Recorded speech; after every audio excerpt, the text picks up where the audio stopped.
G'day everybody, SingleIssue Steve back with another 5 minutes of metal, and this time we're going to go all the way back to 1989 when I was still at high school and I still had hair.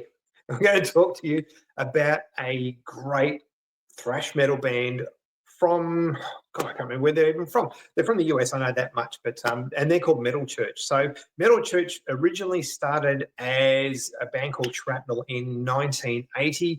They've had numerous lineups over the years, and they've even disbanded a couple of times as well. And I'll talk to you about that as we go through. But pretty much their last sort of iteration, which is the third album from the lead singer Mike Howe, and I'll talk about Mike and his journey with the band as well.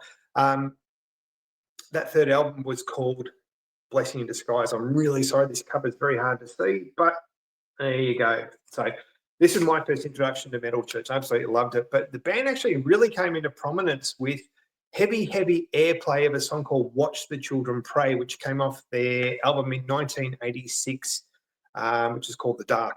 And the lead singer at the time, David Wayne, very good vocalist in his own right, was the singer for the band. So a lot of prominence came to that. So the album I'm talking about, though, is Blessing in Disguise, which is their, as I mentioned, is their third album of my very first introduction to Metal Church. Funnily enough, saw them on MTV one night with their single they released off the album called Badlands.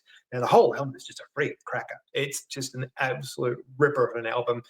Probably one of my favorite songs from Metal Church, and probably ranks up there with one of my all-time favorite songs, actually, is a song called Fake Healer, which is the first track off the album. Awesome drum beat. It's all about the medical industry and how the medical industry are only in it for money and they don't really care about helping people.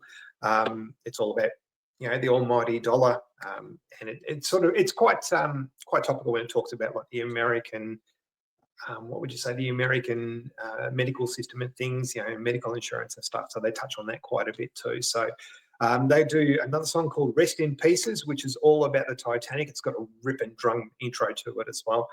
Anthem of the Strange is a really, it's, I'm not going to say it's a nice ballad because it's not really about a nice topic, and the topic's about homelessness.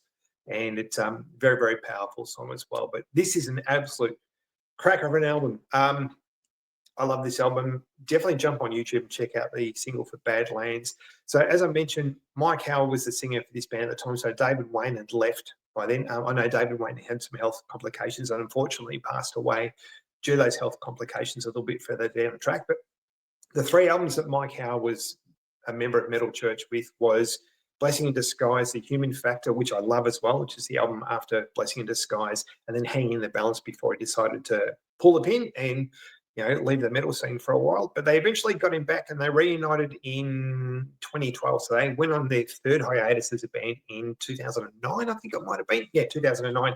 And they basically reunited in 2012 and they released some new albums. There's a great song on YouTube you'll see as well called Needle and Suture. Again, funnily enough, topical. It talks all about, you know, people trying to stay younger and everything through cosmetic surgery and stuff. Unfortunately, you know, with Metal Church and lineup changes and things, there's also been a few deaths in the band. So the original drummer also passed away. I'm not sure. I know it was medical complications that he had. He was quite sick for some time, and unfortunately, he lost his life.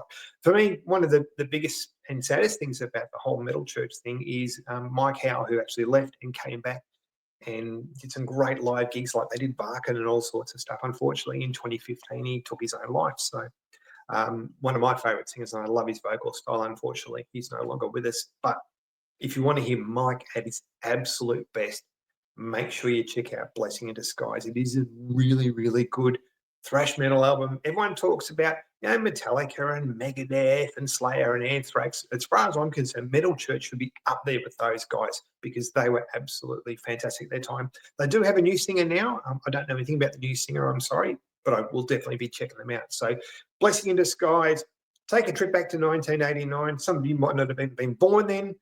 Some of you might have been at school like I was, but a fantastic album and a really good introduction to Metal Church if you've never heard any of their stuff before. So rock on, everyone. Stay safe. I'll see you for the next 5 minutes of metal.